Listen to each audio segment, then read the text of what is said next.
Now let's move on to the next one. You may recall from the college algebra or pre-calculus that discontinuities fall into two categories. The first one is removable. The second one is non-removable.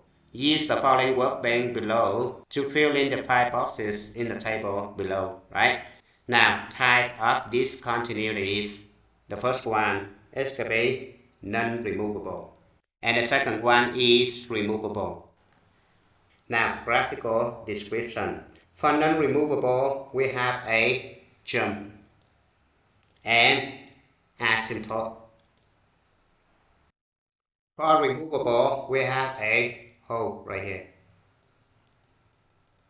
Alright, so keep that in mind. It's really helpful for you to do the following problems. Now, example number 1. The graph above is f(s).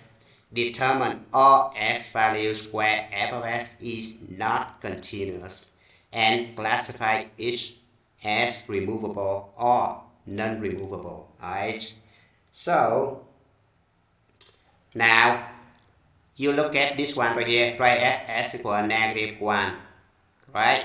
And you see that there is a jump, right? So we look at the table right here, a jump, which means non-removable, right?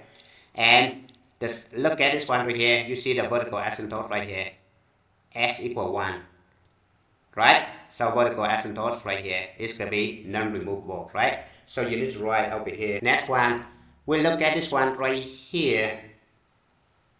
We see that the limit of the function exists, but it's not continuous because limit of f(s) when s approaches 3 different from f of 3, right? So this one is a removable discontinuity, right? So we have a hole right here, right? So s equals 3. And similarly, we have s equals 5, right? Thank you for watching. I hope you enjoyed the video. Remember that if you failing to prepare, you're preparing to fail. We rise like tall buildings as the chemicals they take us higher.